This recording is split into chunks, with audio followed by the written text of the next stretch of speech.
They said the desert winds could carry whispers, but no one warned what happens when those whispers answer back. Utah Territory, 1847. A man known only as Mr. Whitmore arrived with 4 wives, no children, and a reputation stitched together from silence and suspicion. The Mormon settlers called him peculiar, the natives called him cursed, and the church, they called him necessary. What's buried beneath this forgotten story is not just scandal or superstition, it's something older, something that smells of ancient corruption, masked beneath religious piety, beneath marital arrangements, beneath land deeds and bloodlines. This was never about wives. It was about control. Control over people, over minds, over spirit, over the invisible strings that decide who will kneel and who will rule. You see, men like Whitmore didn't operate alone. They belonged to networks, secret, ritualistic, manipulative systems hidden beneath the fragile skin of frontier faith. Systems older than Utah, older than America. Systems that understood, if you control a man's wife, you control his bloodline. If you control 4, you own something far more valuable. You own the future itself. And yet, Whitmore's name vanished from the records. His wives disappeared without graves. The land was divided, the church grew rich, and the whispers kept moving. Why? Because what Whitmore set in motion was bigger than one man. It was a template, a blueprint still running beneath modern institutions. Every institution you think protects you, schools, courts, churches, they share bloodlines with Whitmore. That's why history erased him. That's why you've never heard this story. Until now. Because this isn't just history, this is warning. Stay with me. By the end of this, you won't see marriage, religion, or obedience the same way again. Welcome to the beginning of the descent. There's a reason the story of Mr. Whitmore was buried beneath dust and desert silence. It wasn't merely scandalous, it was instructional. For the right kind of men, the Whitmore case wasn't a cautionary tale, it was a blueprint. In 1847, Utah was more than just wilderness awaiting taming. It was a laboratory for the manipulation of belief, obedience, and blood. This was a land where religion fused with law, where leaders could craft morality from thin air and bind entire populations with nothing more than ritual and fear. Whitmore understood this. That's why he brought not 1 wife, but 4. Not because of love, not because of lust. Because control multiplies geometrically, not arithmetically. 1 wife ties you to a family. 4 wives tie you to an empire of lineage, obligation, secrecy, and submission. The church didn't protest. They watched. They approved. They learned. Behind the facade of scripture, these settlements became testing grounds. How far can loyalty stretch? How much control can one man exert if he wraps it in holy words, sacred rituals, and marital vows? How deeply can you own another soul if you sanctify your possession through ceremony? Whitmore wasn't a madman. He was a prototype of what would become institutional practice, psychological ownership disguised as divine order. 4 women, no children. Why? Because his wives weren't meant to reproduce. They were meant to submit, absorb, and eventually disappear. Their role was symbolic, not maternal. They embodied conquest, not companionship. Locals whispered of strange behaviors. The women rarely spoke in public. They walked in pairs, heads bowed, hands clasped in front of them as if bound by invisible chains.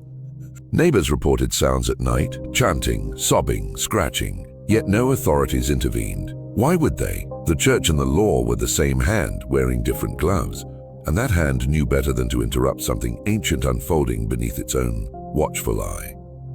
What became of those women? Their names vanished from census records. Their graves were never marked. Some say they fled into the mountains, driven mad. Others say they were buried beneath Whitmore's property, sealed with rites that predate even the Mormon faith. But the truth is colder. They were erased because they fulfilled their purpose. To serve as anchors for a system designed not to liberate souls, but to enslave them. What you must understand, and most men never do, is that the story of Mr. Whitmore and his 4 wives was never about domestic life, nor was it rooted in madness or personal cruelty. This was architecture. Psychological architecture, the crafting of invisible prisons that outlive the warden and ensnare generations. In 1847, Utah was not simply settling land, it was settling minds. And Whitmore's household became a prototype for a deeper form of governance, not over towns or territories, but over the human psyche itself. Look closely at the pattern. 4 wives, 4 pawners, 4 points on a compass. This wasn't random. These women represented directions, boundaries, the enclosing of space, a symbolic house not of wood or stone but of control. Each woman was assigned rituals, specific days to speak, specific foods to eat, specific garments to wear, down to the color. They were not individuals. They were archetypes being shaped into something less than human, but more than prisoner. They became tools, vessels, anchors for unseen forces to root themselves into a household and through it, into a community. Whitmore's land was marked with peculiar arrangements of stone, circles within squares, pathways leading nowhere. Visitors reported feeling disoriented, losing time, hearing voices not their own.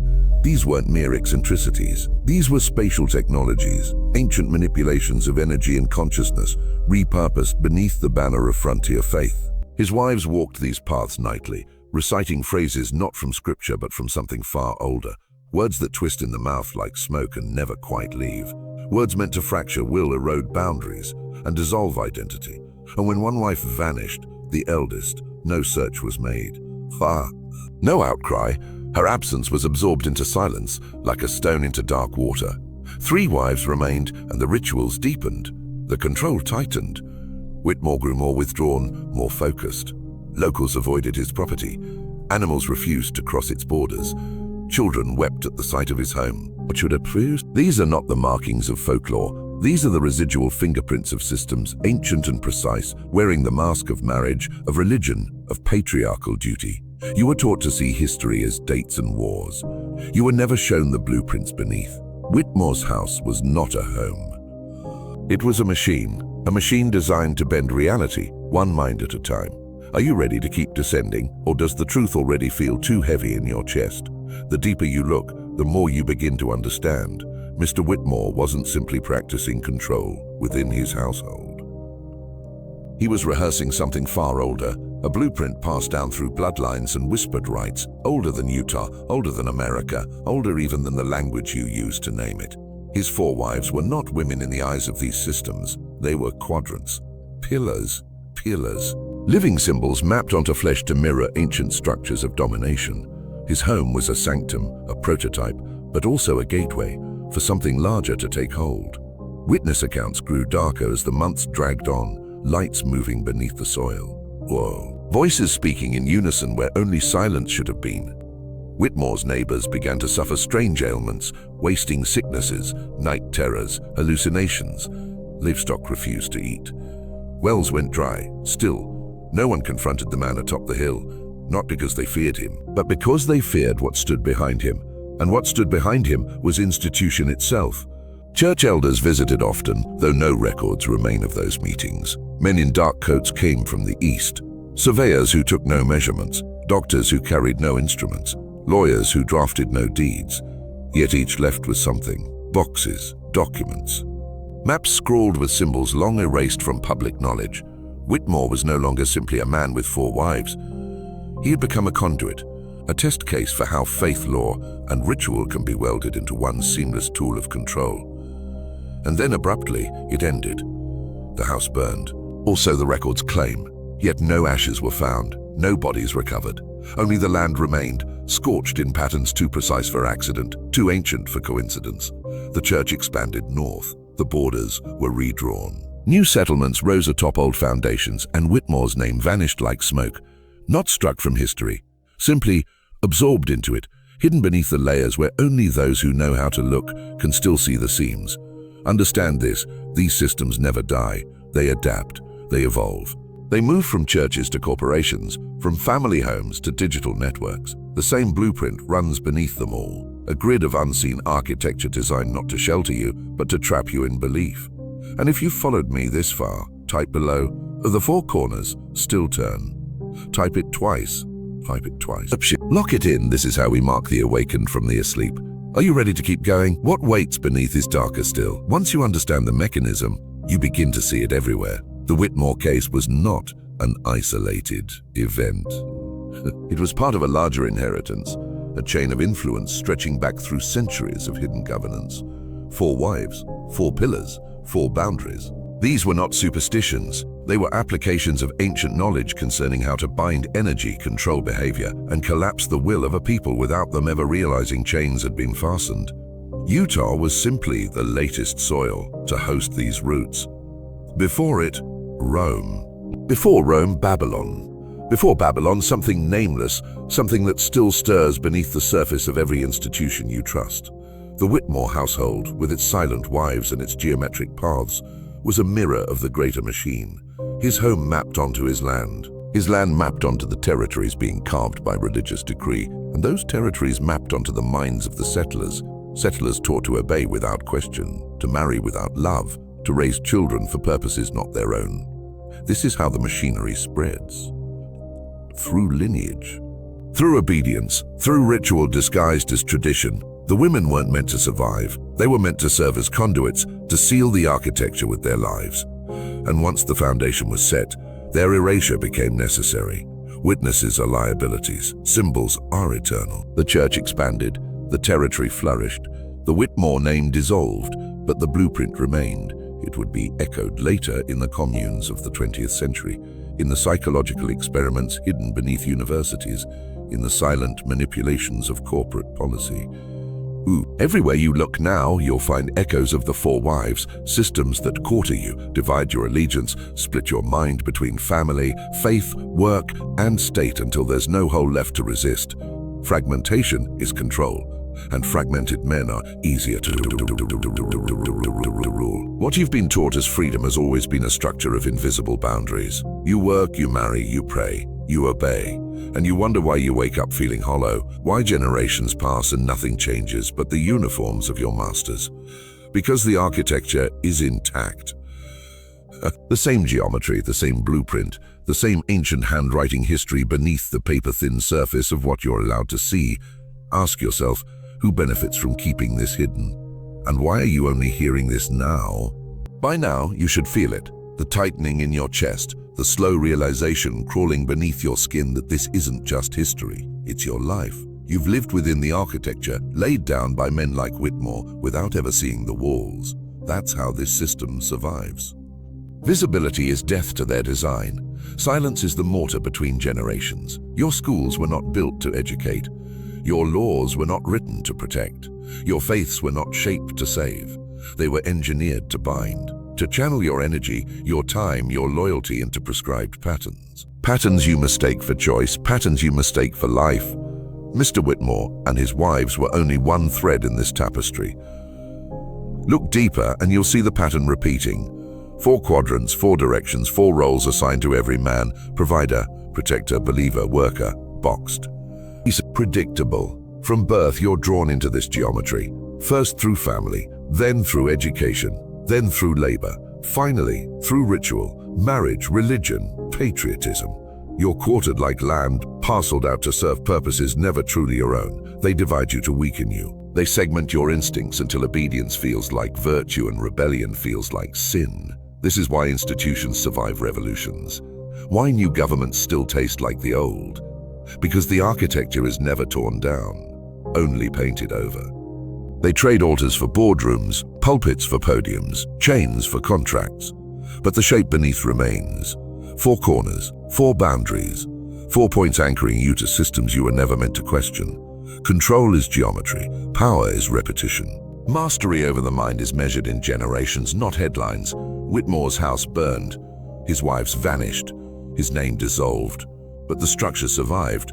You walk through its echoes every day, every time you hesitate to speak, every time you fear stepping outside the lines, every time you kneel, whether in prayer or policy. You are moving within invisible lines older than language.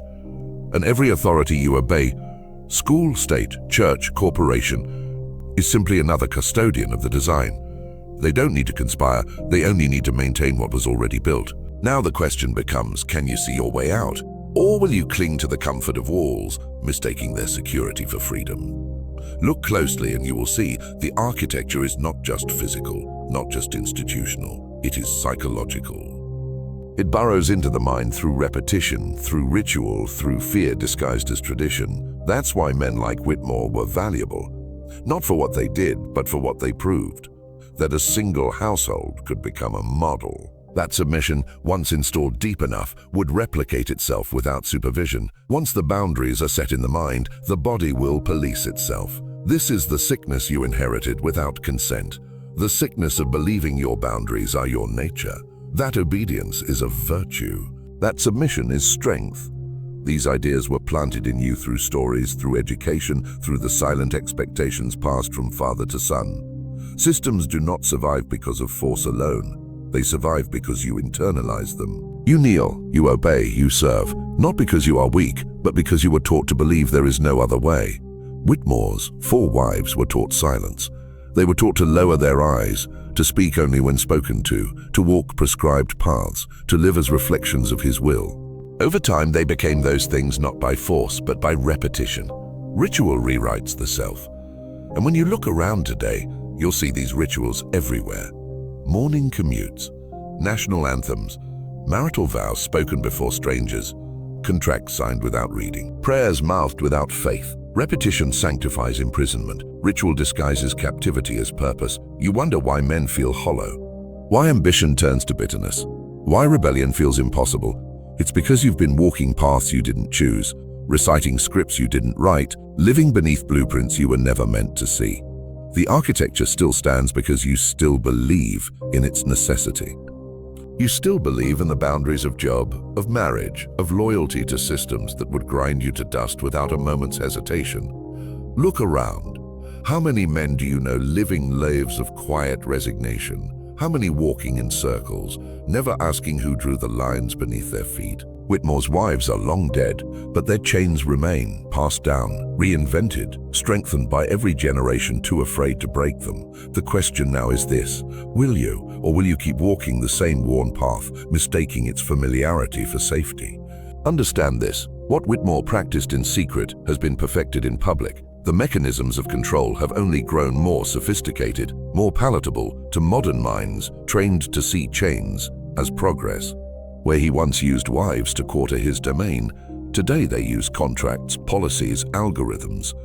You are no longer bound by visible walls, but by systems of thought so embedded in your daily life that you defend them willingly. The 4 corners have become invisible: law, finance, media, and faith.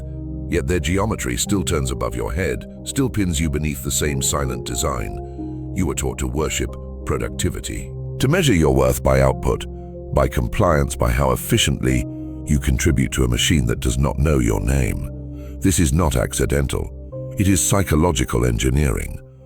Controllers evolved from shackles to incentives, from threat to indoctrination. You are handed symbols of freedom, wages, degrees, mortgages, but beneath each one lies a deeper tether. You trade your hours, your thoughts, your bloodline for paper promises of security, never noticing how much of yourself you have signed away. Whitmore's wives were erased because they fulfilled their function. They laid the groundwork. Their silence echoed forward through time until it became your silence. The silence of men who no longer question why things are the way they are.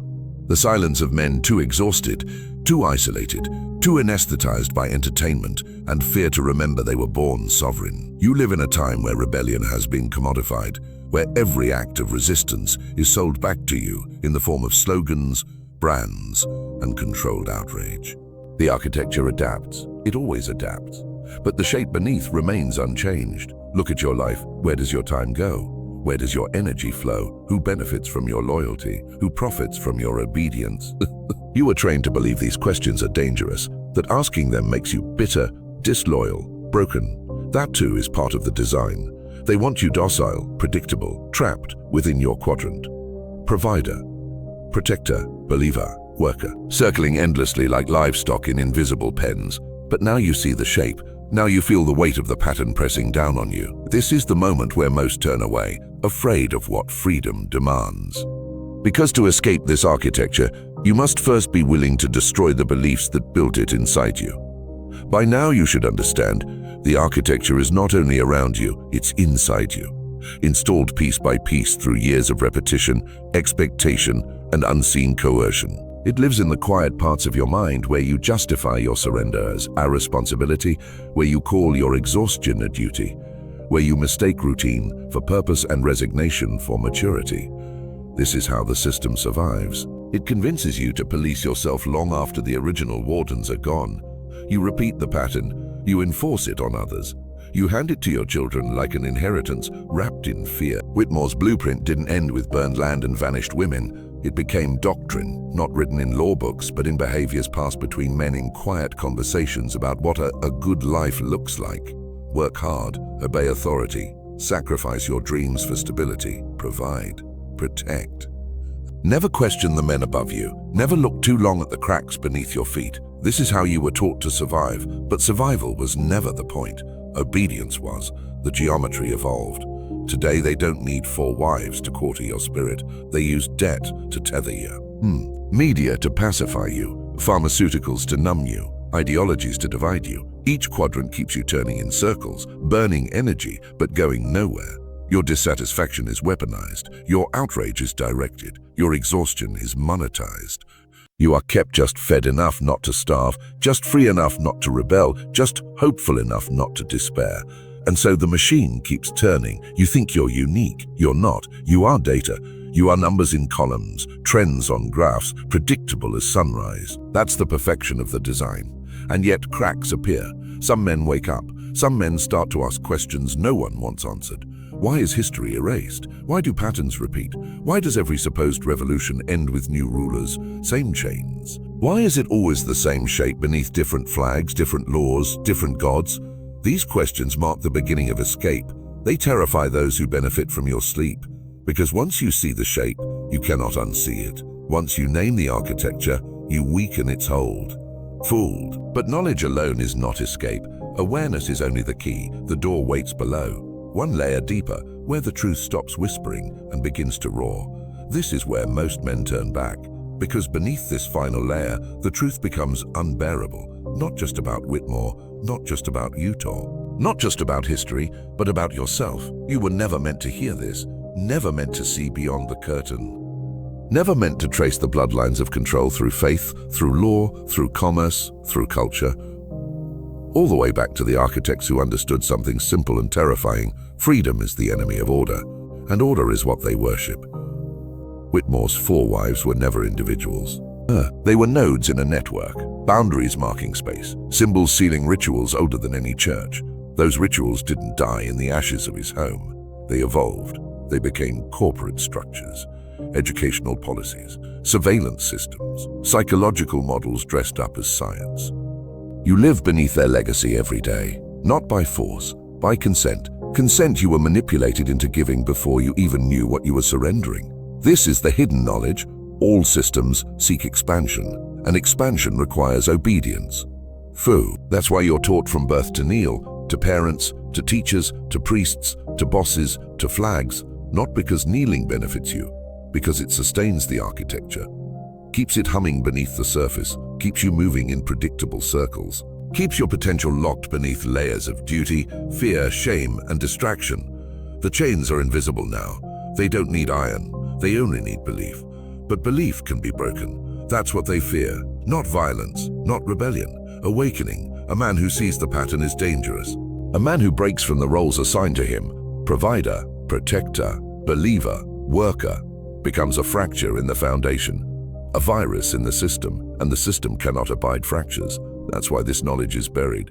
That's why Whitmore's story was erased, not to protect you, to protect them. You were never meant to remember this, but now you do, and you must decide. Will you step back into the pattern, comforted by familiarity? Or will you burn it down within yourself, reclaim what was stolen before you were old enough to fight for it? Freedom is not given, it is taken. Taken back one brutal, painful layer at a time. You've heard the whispers, you've seen the architecture. Now you know, the 4 corners still turn, but you don't have to. If you're still here, type it again below. The 4 corners still turn. Twice. Twice. Mark yourself among the awake.